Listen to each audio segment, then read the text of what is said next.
जैसा श्वेता जी ने कहा कि डेयरी और पोल्ट्री की बहुत ज़्यादा जानकारी है, तो मैं बता दूं कि वो जानकारी सब आप ही लोगों के बीच से आई है।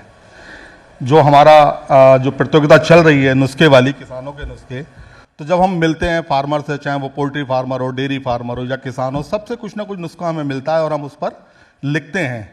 अगर आप चाहते हैं कि उन किसानों के नुस्खे आपको भी मिलें, आप भी पढ़ें और उनका फ़ायदा उठाएं, तो किसान तक पर डेयरी, पोल्ट्री, मछली पालन, हर तरह के पालन से जुड़ी खबरें, कैसे इनको पाला जा सकता है, कैसे इनकी बीमारियों से निपटा जा सकता है, तो ये खबरें आपको पढ़ने और सुनने को मिलेंगी किसान तक पर। इसके लिए आप किसान तक वेबसाइट पर जा सकते हैं, फेसबुक पेज है उसका, उस पर भी आप जा सकते हैं। और हमारे नंबर, ईमेल आईडी हमेशा सार्वजनिक रहते हैं और हमेशा हम बात करने के लिए 24 घंटे तैयार हैं, कभी भी आप कॉल कीजिए।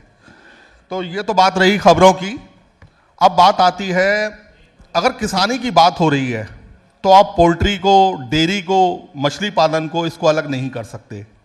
मैं आपसे एक रिपोर्ट साझा करना चाहूँगा, मैंने इस संस्थान की, हैदराबाद की, कि जो किसान मुर्गी पालन करता है, गाय भैंस पालता है, मछली पालन करता है, वो कभी आत्महत्या नहीं करता। जितने किसानों ने आज तक देश में आत्महत्या करी है, वो मुर्गी पालन नहीं करते थे, गाय भैंस पालन नहीं करते थे, मछली पालन नहीं करते थे। तो मेरे इसको बताने का मतलब इतना है कि इसके महत्व को समझिए, खेती किसानी के साथ इस पर भी ध्यान दीजिए, लोगों से मालूमात कीजिए इसका पालन कैसे कर सकते हैं। अब बात करते हैं हम पोल्ट्री की। अंडे में हम तीसरे से दूसरे नंबर पर आ चुके हैं अभी कुछ महीने पहले ही। दूध की बात करें तो लगातार हम पहले नंबर पर हैं आप लोगों की बदौलत, क्योंकि आप किसानी के साथ पशुपालन भी करते हैं। और मीट की बात करें तो 8वें से 5वें नंबर पर बहुत लंबी छलांग हमने लगाई है। रणपाल जी, ये जो नंबर है बड़े सम्मानजनक है। विश्व में हम दूसरे नंबर पर हैं अंडा उत्पादन में। क्या वजह है कि पोल्ट्री की जो ग्रोथ रेट है वो कम हुई है? परेशानी कहाँ आ रही है? सबको नमस्कार। सबसे पहले तो नासिर जी मैं बताऊंगा आपको कि पोल्ट्री में ग्रोथ मतलब कम नहीं हुआ है। हाँ, पोल्ट्री के लिए परेशानी जरूर पैदा हुई है पिछले कुछ समय से जी। तो ग्रोथ तो हम हर साल पिछले कई सालों से 7 से 8% की ग्रोथ से आगे बढ़ रहे हैं। लेकिन अब जो ये साल गया है, इसमें हमारे लिए जो सबसे बड़ी समस्या है फीड की कॉस्ट को लेकर, क्योंकि फीड की कॉस्ट बढ़ी है तो हमारी जो प्रोडक्शन कॉस्ट है चिकन की, अंडे की, वो बढ़ी है। तो उसकी वजह से हमारे को परेशानी आई है। और आने वाले टाइम में अगर इस पर ध्यान नहीं दिया गया तो ये परेशानी हमारे लिए बहुत बड़ी समस्या पैदा कर सकती है। आज हम लोग आत्मनिर्भर हैं इस मामले में, बल्कि आत्मनिर्भर तो अभी हैं, लेकिन आने वाले टाइम में हमारे को प्रोटीन की बहुत ज़्यादा रिक्वायरमेंट है। अभी हमारे यहाँ लोगों का जो प्रोटीन के प्रति जागरूकता है वो बहुत कम है, और जैसे जैसे जागरूकता बढ़ेगी वैसे वैसे चिकन और अंडे का जो मांग है वो बढ़ेगी। क्योंकि आज दूध में भले ही हम नंबर 1 हैं, लेकिन फिर भी आज पर कैपिटा अगर दूध की वो देखा जाए तो वो बहुत कम है, और उससे हमारी जो शरीर की प्रोटीन की रिक्वायरमेंट है वो पूरी नहीं हो सकती। हमारा हरियाणा ही लगा लो आप। कभी हमारे यहाँ कहते थे कि वे हमारा हरियाणा दूध दही का खाना, तो आज हमारे यहाँ भी गांव में आपको भैंस नहीं मिलेंगी, हमारे वहाँ भी अब दूध की थैलियाँ जाने लगी हैं और बच्चे दूध पीना पसंद नहीं करते। तो आज प्रोटीन की रिक्वायरमेंट कहाँ से पूरी होगी? तो जो सबसे सस्ता और सबसे अच्छा प्रोटीन है तो वो अंडा है और चिकन है, और दूध तो है ही। मैं दूध को वो नहीं कर रहा हूँ, दूध तो है ही, लेकिन सबसे सस्ता जो प्रोटीन सोर्स है वो अंडा और चिकन है, दूध से भी सस्ता। और इसके सामने अभी जैसे जैसे रिक्वायरमेंट बढ़ेगी तो हमारी फीड में मक्का की, सोया डीओसी की, इसकी भी खपत बढ़ेगी, जो हमारे लिए एक समस्या पैदा कर रही है, क्योंकि हमारे पास इतनी प्रोडक्शन नहीं है जितनी आने वाले टाइम में हमारे पास कंजप्शन होगी। तो इस वजह से थोड़ा ये दिक्कत है, बाकी ऐसा अभी नहीं। ये आपने जो बताई ये एक परेशानी भी है, शिकायत भी है, इससे हम इत्तेफाक करते हैं, लेकिन इसका समाधान क्या है?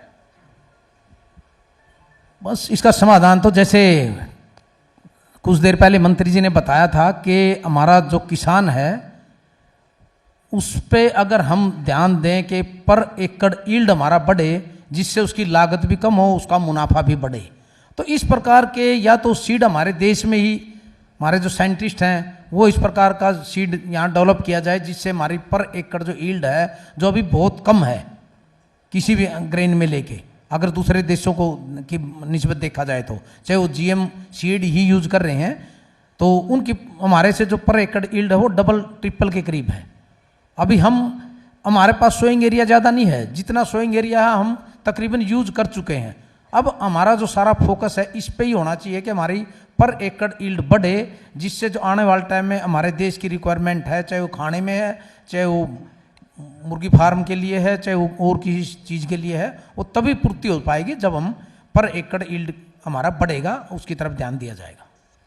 तो ये आप सुन रहे हैं अभी रणपाल ढांडा जी को, पोल्ट्री फेडरेशन ऑफ इंडिया के प्रेसिडेंट। अब मैं जानना चाहूँगा रिकी थापर जी के पास, जो पोल्ट्री फेडरेशन ऑफ इंडिया के कोषाध्यक्ष ट्रेजरर हैं और एक बड़ी पोल्ट्री कंपनी से भी जुड़ा हुए हैं। देखिए जी, जैसा रणपाल जी ने बताया कि जो पोल्ट्री अभी सामना कर रही है सबसे बड़ी परेशानी का वो है फीड, और वो फीड का मामला जुड़ा हुआ है मक्का के साथ। तो अभी जो परेशानी है, जो आपकी बातें सुन के लग रहा है, वो परेशानी पोल्ट्री फार्मर की है। लेकिन ये कब जो आम कंज्यूमर है, जो 7 रुपए का अंडा खरीद के खाता है या चिकन खरीद के खाता है प्रोटीन की कमी को पूरा करने के लिए, क्योंकि सबसे सस्ता सोर्स इसी को माना जाता है, उस पर यह प्रभाव पड़ेगा? अगर पड़ेगा तो कब तक? नासिर साहब, जैसे आपने अभी कहा कि हम सेकंड लार्जेस्ट एग प्रोड्यूसर हो गए हैं। हमारी अगर हम फिगर्स की बात करें तो 300 मिलियन लेयर्स हमारी एनुअल प्लेसमेंट है।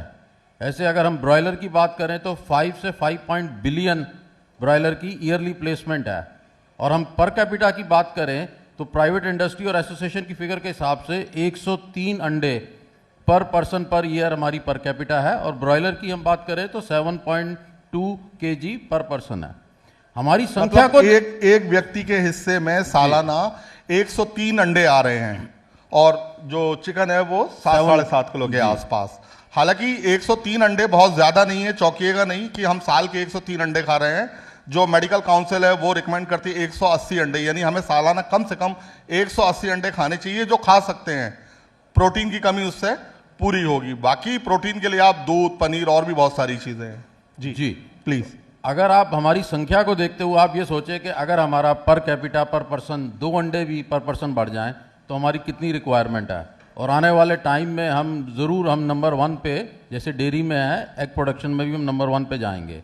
अब हम बात करते हैं पोल्ट्री इंडस्ट्री हमारी 7 से 8% हर साल ग्रो कर रही है पिछले 8-10 सालों से, क्योंकि ये एम्प्लॉयमेंट का बहुत अच्छा सोर्स है। गाँव में ये जो पोल्ट्री फार्म या dairy farm, aquaculture, bee keeping करके ये सेल्फ एम्प्लॉयमेंट जनरेट कर रही है।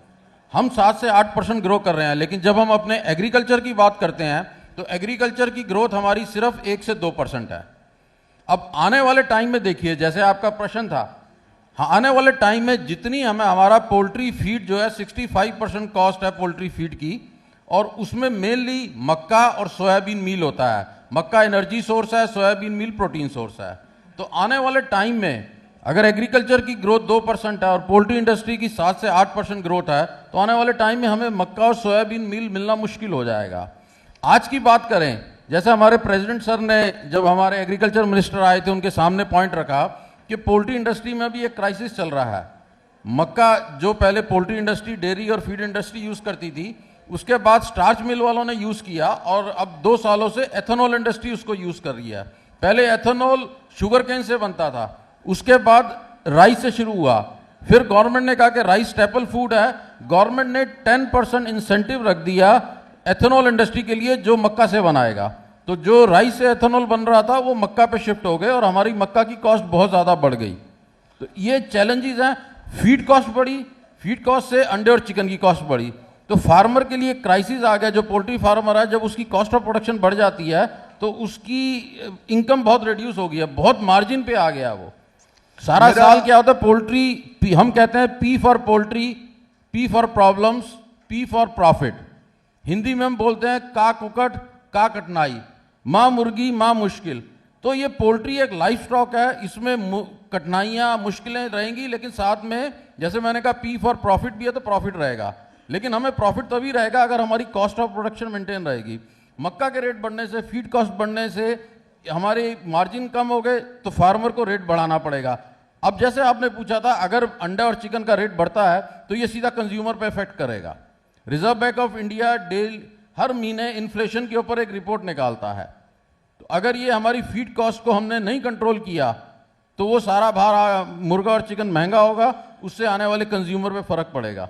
तो हम गवर्नमेंट से यही चाहते हैं कि जैसे आप किसानों का ध्यान रख रहे हैं, हमारे पोल्ट्री फार्मर भाइयों का भी ध्यान रखें और कुछ ना कुछ ऐसा किया जाए कि एथेनॉल इंडस्ट्री के लिए, एथेनॉल इंडस्ट्री की कितनी रिक्वायरमेंट है, या तो उनको अलाउ किया जाए इंपोर्ट जीएम सोयाबीन मील और कॉर्न, कि जितनी आपकी सोया कॉर्न आपकी रिक्वायरमेंट है कॉर्न की, एथेनॉल इंडस्ट्री डायरेक्ट इंपोर्ट कर सकती है उस टाइम जब यहाँ पे फसल नहीं होती है। तो कुछ ना कुछ गवर्नमेंट को पोल्ट्री फार्मरों का भी सोचना पड़ेगा। धन्यवाद। इसमें एक सवाल और है आप ही से कि जो प्रॉब्लम्स आपने बताई, परेशानी आपने बता दी, लेकिन जरूरी है कि समाधान पर भी जाएं। तो पोल्ट्री फार्मर अगर फीड में मक्का शामिल करके खिलाता है तो क्या उसका कोई विकल्प, कोई ऑप्शन है? कैसे मुर्गी पालन को वो अपने को कंटिन्यू रख सकता है, जारी रख सकता है? ऐसा जैसे, क्योंकि ग्रेन मैंने जैसे बताया मक्का ग्रेन है और ये एक एनर्जी सोर्स है। ग्रेन्स के अलावा हमारे पास बाजरा है, ब्रोकन राइस है, लेकिन सभी के रेट बढ़ गए ना। मक्का छोड़ के अगर वो बाजरा पे गए, बाजरा के रेट बढ़ गए, ब्रोकन राइस पे गए, उसके रेट बढ़ गए, तो अल्टीमेटली फीड की कॉस्ट बढ़ गई है। तो क्या इसका क्वालिटी पर भी कोई असर पड़ता है? बाजरा, चावल जो आपने बताया। नहीं, वो क्योंकि हमारे अब देश में न्यूट्रिशनिस्ट इतने पढ़े लिखे और ऐसी फार्मूलेशन बनाते हैं कि अमाइनो एसिड्स को बैलेंस किया जाता है, तो उसमें कोई फर्क नहीं पड़ता क्वालिटी पे, लेकिन उसकी कॉस्ट बढ़ जाती है। ऐसा कहा जाता है, जो एक्सपर्ट है पोल्ट्री के और जो साइंटिस्ट भी हैं, कि 7 रुपए का जो अंडा मिलता है उस 7 रुपए में किसी और दूसरी चीज से उतना प्रोटीन नहीं मिल सकता।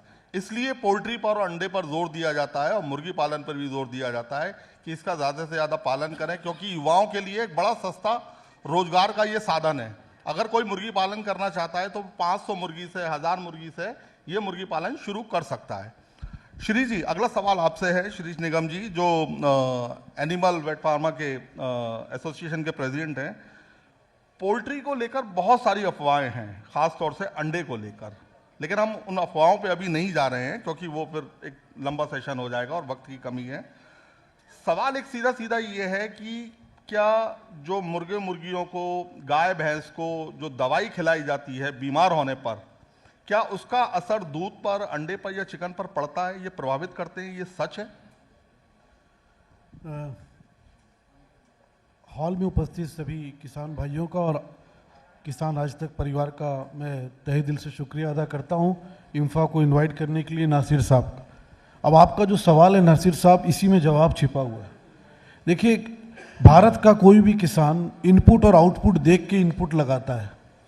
अगर किसान या पशुपालन में जानवर को ट्रीट करने की कॉस्ट उसको जिंदा रखने से ज़्यादा होगी तो नॉर्मली किसान उस पर खर्चा नहीं करते।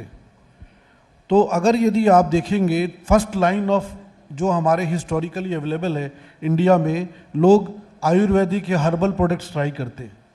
दूसरा लाइन जाते हैं लोग एंटीबायोटिक्स पे, जो पशु चिकित्सक प्रिस्क्राइब करते हैं। और फसाई, food safety security authority of India का हर किसान जो आज की डेट में पोल्ट्री फार्मिंग कर रहा है, पोल्ट्री फार्मिंग में अचानक नया फार्मर नहीं पैदा होता। वो 500 का ब्रायलर फार्म या छोटा फार्मर होता है, धीरे धीरे बड़ा होता है।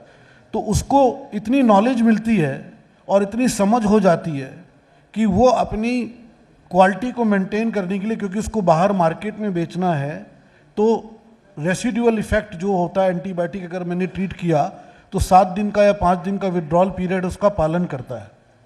दूसरी बात, अब जो नई टेक्नोलॉजी आई है, हमारे इंफा के कई मेंबर्स हैं जिनके पास में इस देश में भी और बाहर से आयातित भी ऐसी तकनीक हैं, जैसे रिकी जी ने बताया, प्रिसीशन न्यूट्रिशन।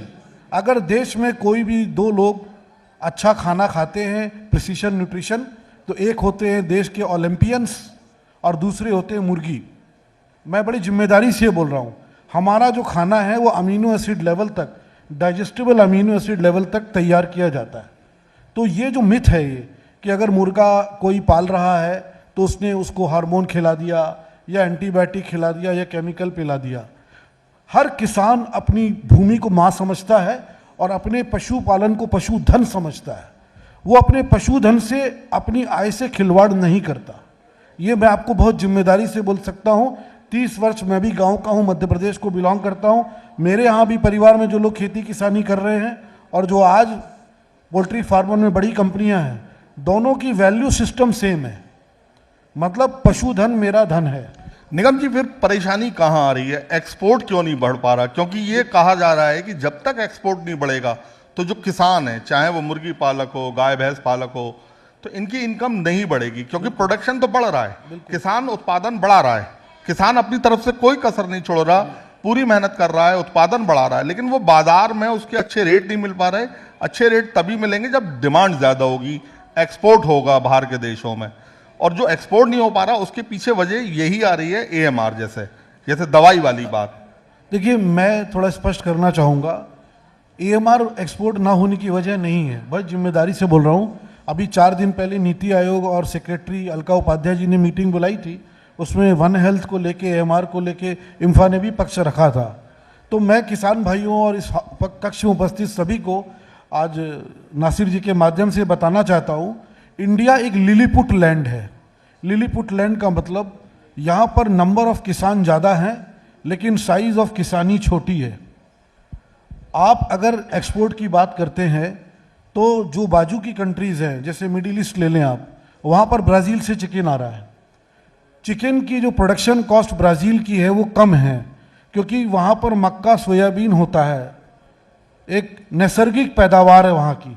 जैसे हमारे यहाँ धान और गेहूँ नैसर्गिक पैदावार है, हर किसान गन्ना और गेहूँ ये करना जानता है, लेकिन मक्का सोयाबीन व्यवसाय के कारण बाद में अडॉप्ट किया गया है। तो हम एक स्टेप वहाँ पर पीछे हैं, बीजों के कारण, फील्ड की साइज के कारण, सिंचित भूमि के कारण और रेन पैटर्न के कारण। तो हमारा नासिर साहब, इंडिया का कॉस्ट जो है, इनपुट कॉस्ट ज़्यादा होने से आउटपुट कॉस्ट ज़्यादा है, इसलिए हम एक्सपोर्ट में कॉम्पिटिटिव नहीं है। ये कमर्शियल रीज़न है। दूसरा रीज़न है फाइटोसैनिटरी हर्डल्स। जो विकसित देश हैं उनकी जो मार्केट एक्सेस देने की जो क्षमता है, अभी आप आज के पेपर पढ़ेंगे कि ओमान ने इंडिया से अंडों का नमक्कल से आयात का परमिट आज निरस्त कर दिया। क्या रीजन रखा? अंडे की साइज को लेके, साइज और उसके वजन को लेकर। तो अब आप ये देखिए, पहले यही अंडा जा रहा था यही साइज का, तो ऐसा अचानक क्या हुआ? तो यहां पर सरकार का, मैं ये कहना चाहूंगा कि किसान भाइयों को ये डिमांड करना चाहिए अपने अपने सूबे में कि भाई आप एक ऐसा तंत्र बनाएं जो उनको नॉलेज दे एक्सपोर्ट मार्केट की। आज अगर यहाँ बच्चा बैठा है, कोई बहुत से प्रोग्रेसिव यंग बैठे हैं, अगर ये जानना चाहता है कि मैं आज से ओमान को एक्सपोर्ट करना चाहूँ तो अंडा कैसे मैं प्रक्रिया बनाऊँ, आज डे 1 से मैं कैसा फॉर्म बनाऊँ, ऐसी कोई नॉलेज एक्सटेंशन की सुविधा एक सिंगल विंडो में नहीं है, उसको 10 जगह जाके एकत्र करना पड़ेगा। तो हमारी जो प्रॉब्लम एक्सपोर्ट की जब भी सॉल्व होगी, पहली जब सरकार कुछ मदद दे किसानों को, फीड कॉस्ट को कम किया जाए और इंडस्ट्री को इंसेंटिव्स दिए जाएं, not only physical but training के इंसेंटिव्स, कनेक्टिंग द मार्केट। आज भारत सरकार का मेला लगता है, हर जगह पेविलियन लगता है, तो कभी भी हमारे पोल्ट्री फेडरेशन को जगह नहीं दी गई। हमारे अध्यक्ष जी बैठे हुए हैं, रणपाल जी, आप बताएंगे, तो आप हमको बूथ दीजिए, हम किसानों की बताएं कि हमारे किसान क्या, और इंडिया का जो भी अंडा है और जो भी चिकन है वो बेस्ट इन क्वालिटी है, मैं आपको इतना बोल सकता हूँ। तो हमारे पास में तैयार है, लेकिन मार्केट के अंदर एक सूडो सैनिटरी बैरल्स भी हैं, हर्डल्स भी हैं, जिसके कारण एक्सपोर्ट नहीं हो पा रहा है। तो एक हो गया व्यावसायिक, दूसरा हो गया आप समझ लीजिए इकोनॉमिकल, जी, जो ट्रेड बैरियर्स हैं।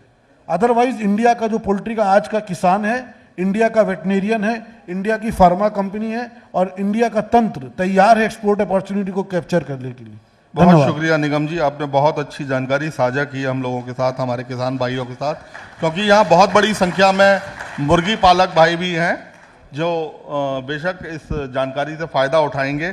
हमारे साथ डॉक्टर संतोष भी मौजूद हैं, जो वेट्स इंडिया यानी वेट्स एंड पोल्ट्री वीआईपी से हैं, सेक्रेटरी हैं उस संस्था के, और टेक्निकल पार्ट पर बहुत अच्छी जानकारी रखते हैं और ऐसे ही कुछ जानकारी हमारे साथ साझा करने वाले हैं। संतोष जी, जो एक पोल्ट्री प्रोडक्ट है, जैसे अंडा है, चिकन है, तो जब देश में बात होती है फूड सिक्योरिटी की, मॉल न्यूट्रिशन की यानी कुपोषण की, प्रोटीन की कमी की, प्रोटीन की कमी को लेकर एक बहुत जोर शोर से सरकार काम कर रही है कि कैसे इसकी कमी को दूर किया जाए। तो पोल्ट्री सेक्टर जो इतना बड़ा पोल्ट्री सेक्टर है, जहां 14,000 से ज़्यादा करोड़ अंडों का सालाना उत्पादन होता है, तो वहां इसका फायदा कैसे उठाया जा सकता है जिससे कि पोल्ट्री फार्मर की इनकम भी बढ़े? नसीर जी थैंक यू, और मैं किसान तक को धन्यवाद बोलता हूँ कि विट्सन पोल्ट्री वीआईपी को यहाँ इनवाइट किया। यहाँ सारे डिग्नेटरीज है, सीनियर है, और जो किसान भाई है, मेरी माता बहनें हैं, भाई है, सबके लोग प्रणाम। पोल्ट्री वी डोंट से कि पोल्ट्री इंडस्ट्री है, ये प्रोटीन इंडस्ट्री है। और जो माल न्यूट्रिशन की बात हुई जा रही है, इस ऑफिशियल फिगर कि इंडिया में ऑलमोस्ट 13.7% अभी भी माल न्यूट्रिशन की प्रॉब्लम है, और इसके डेटा और भी वेरी हो सकते हैं। और माना ये भी जाता है कि ऑलमोस्ट 20 to 25% ऐसे लोग हैं जो उनको रात का खाना नहीं मिलता। अब आयरनी देखिए, जैसे सब यहाँ महानुभव बता रहे हैं, पोल्ट्री इंडस्ट्री बहुत बढ़िया है और we are providing cheapest source of protein. और अगर आपको मैं पर यूनिट कॉस्ट बताऊं तो अंडे की जो कॉस्ट है पर ग्राम प्रोटीन की, इट इज़ अराउंड 90 पैसा, एंड चिकन की इज़ अराउंड 75 पैसा। ये सबसे लीस्ट है, जबकि मिल्क की भी थोड़ा सा ज़्यादा है, अदर सोर्सेज की और ज़्यादा है। इतना सबसे अच्छा नॉन अडल्ट्रेटेड सोर्स अपने पास है, तो वाई शुड हम लोग उस तबके तक क्यों ना पहुँचाए, उस लेवल तक क्यों ना जाए। ज़रूरी है कि जो बीच में गैप है, कई बार ये व्हाट्सएप यूनिवर्सिटी से, फेसबुक यूनिवर्सिटी से कई सारी रील्स चलती है, व्यूज़ चलते हैं, उनका ऑब्जेक्टिव अपना अलग है। तो जो लोग इसको फॉलो कर रहे हैं उनकी दुनिया अलग है, हमें उसमें नहीं जाना है, ये चैलेंज सबके लिए है। लेकिन जो जानकार लोग हैं, जैसे किसान भाई है या जो यंगस्टर्स भी हैं, इनको समझना चाहिए कि इसके पीछे साइंस क्या है। जैसे सर ने भी कहा कि जो स्पोर्ट्स पर्सन है और हमारी मुर्गी है, इन दोनों को ही बैलेंस फीड मिलता है। क्या आप में से कोई बता सकता है आप रोज़ का एनर्जी कितना ले रहे हैं, प्रोटीन कितना ले रहे हैं? नहीं बता पाएंगे हम लोग, लेकिन हमें पता है कि हम लोग मुर्गी को क्या दे रहे हैं, अमीनो एसिड कितना जा रहा है, विटामिन कितना जा रहा है, मिनरल कितना जा रहा है। सो एक बैलेंस फूड और मोस्ट अफोर्डेबल फूड मिल रहा है। अच्छा, सिर्फ इतना ही नहीं, हम लोग जो किसान भाई है उनके लिए we are the process industry. जो पोल्ट्री, जो किसान भाई मेज़ या सोया उगाते हैं, मेज़ का almost 60 to 70% poultry industry consume करती है। सोया के साथ भी वे अप्रोक्सीमेटली 50% हम लोग कंज्यूम करते हैं। तो ये हैंड इन हैंड है। जो शुरू में नज़ीर जी ने कहा था कि हमें जो आत्महत्याएँ होती है या जो भी बैड डेप्स होते हैं, तो उसकी रीज़न है कि हम लोग एक ही सोर्स के ऊपर अवेलेबल है। लेकिन आज की जो मॉडर्न पोल्ट्री है इंडिया की, we are leading globally, 2 number पे, 3 नंबर पे हम लोग रैंक कर रहे हैं चिकन और एग्स में। तो इसमें बहुत कुछ किया जा सकता है अगर आप इसमें आओ। पर कैपिटा कंज्यूम जैसे सर ने बात की थी, हम लोग अगर 1-2% भी बढ़ाते हैं तो इसकी बहुत ज़्यादा हमारी रिक्वायरमेंट है। कुछ कंट्रीज़ है जैसे जापान है या चाइना है, इनका per capita eggs consumption is around 380 plus, और जो ग्लोबल का कंजम्पशन है मीट का अराउंड 18 kg है पर हेड, और इंडिया का जैसे कहा कि 5 to 6 kg है। तो we are lot of scopes. लेकिन ये affordable protein, good protein, scientific तरीके से जो और अफोर्डेबल तरीके से बन रहा है, वो एंड तक जाना चाहिए। That was in the hotel. जी बिल्कुल, बहुत एक अच्छी जानकारी आपने साझा की है किसान भाइयों के साथ। चूँकि वक्त आगे बढ़ रहा है तेज़ी से, तो रणपाल जी, हमारे यहाँ बहुत सारे किसान भाई मौजूद हैं और बहुत सारे, इससे भी ज़्यादा कई गुना लोग ऑनलाइन हमको देख और सुन रहे हैं। जिस तरह से फ़ोन आ रहे हैं हम लोगों के पास, हमारी टीम के पास, तो बहुत सारे ऑनलाइन भी जुड़े हैं। अगर पोल्ट्री और किसानी की बात करें, जैसे मैंने एक अभी रिपोर्ट का अभी हवाला दिया था, तो जो किसान भाई यहाँ बैठे हैं वो कैसे मुर्गी पालन करके अपनी इनकम को बढ़ा सकते हैं, बहुत संक्षेप में, कि उन्हें मोटे मोटे तौर पर क्या करना होगा शुरुआती दौर में? देखिए, पोल्ट्री का काम एक ऐसा काम है जिसको आप जितने मर्जी छोटे स्केल से शुरू कर सकते हैं, और करना भी छोटे स्केल से ही चाहिए। अगर हम एक 500 या 1000 बर्ड का फार्म बनाना चाहते हैं, तो अब ज़रूरी नहीं है कि एक बहुत अच्छी बिल्डिंग बना के बहुत पैसा लगा के उस पर काम किया जाए। हमारे वहाँ जो भी संसाधन हमारे पास होते हैं गांव में, खेत में, हम उनसे ही एक छोटा अपना एक ट्रायल के तौर पे फार्म बना के उसको शुरुआत कर सकते हैं। और फिर जैसे जैसे हमें लगता है कि हम कॉन्फिडेंस हमारे अंदर आता है कि हम ये काम कर सकते हैं या हमें ये काम करना चाहिए, तो उसके बाद हम इसको धीरे धीरे आगे एक अच्छे तरीके से आगे बढ़ा सकते हैं। तो इसमें कोई ज़्यादा बड़ी वो नहीं है, और इतनी ज़्यादा मतलब इन्वेस्टमेंट करने की भी ज़रूरत नहीं है कि भाई कोई आदमी इसको कर ही नहीं सकता शुरू। इसको ठीक ठाक इन्वेस्टमेंट करके शुरू किया जा सकता है और बड़ा अच्छा काम है, भविष्य बहुत अच्छा है, तो इसमें कोई दिक्कत नहीं है। प्लीज आप कुछ कहना चाह रहे हैं रिकी जी? जैसे हमारे माननीय प्रधानमंत्री जी श्री मोदी जी कहते हैं कि हमें फार्मर्स की इनकम डबल करनी है, तो फार्मर की इनकम डबल सिर्फ एनिमल हस्बेंड्री को साथ जोड़ा जाए, चाहे वो पोल्ट्री फार्मिंग हो, डेयरी फार्मिंग हो, बी कीपिंग हो, एक्वाकल्चर हो, उसी से डबल फार्मर की इनकम हो सकती है। माननीय प्रधानमंत्री जी ने इस बात को समझा और उन्होंने एनिमल हस्बेंड्री के लिए कुछ साल पहले अलग डिपार्टमेंट बनाया।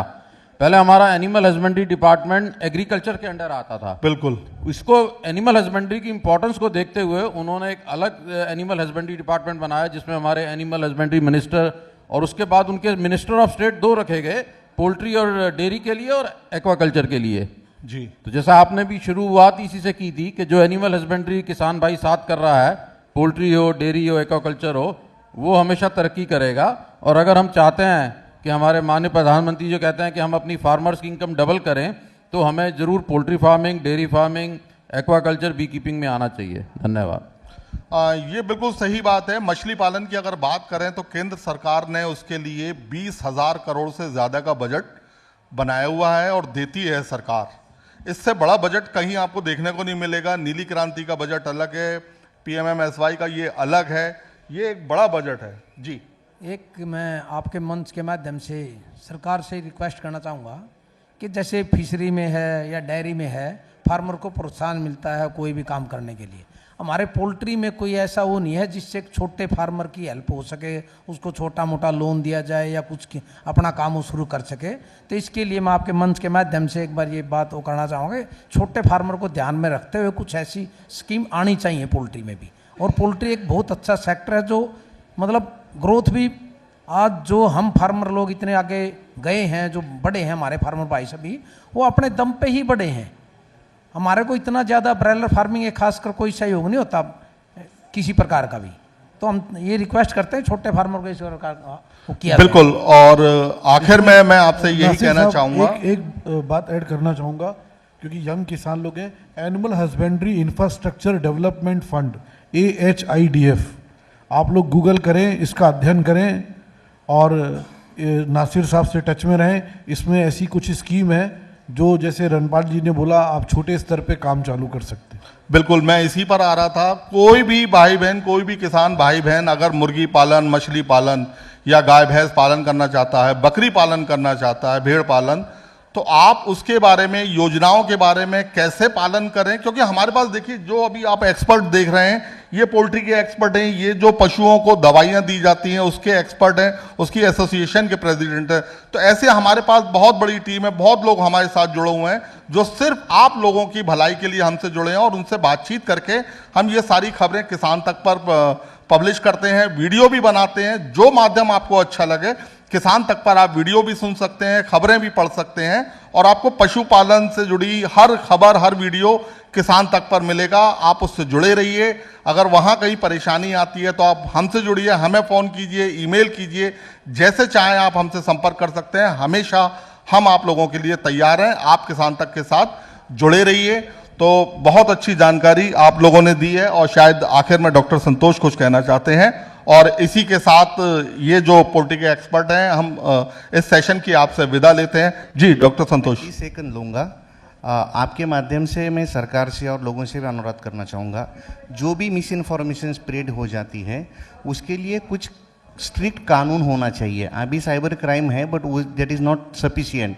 तो कई सारे लोग गलत इन्फॉर्मेशन स्प्रेड करके निकल जाते हैं, तो उनके लिए कोई स्ट्रिक्ट कानून होना चाहिए। और जैसे डेयरी के लिए NDDB है, वैसे पोल्ट्री के लिए भी एक सेंट्रल बोर्ड होना चाहिए, एक आवाज़ होनी चाहिए। तो आपके माध्यम से हम लोग सरकार तक भी आवाज़ देना चाहते हैं कि पोल्ट्री के लिए भी ऐसा कुछ सोचे जहाँ पे सब लोग एक साथ आके एक आवाज़ दे सकें। बिल्कुल, इसको भी हम आपकी तरफ से लिखने की कोशिश करेंगे। शुक्रिया, बहुत बहुत शुक्रिया आप लोगों का।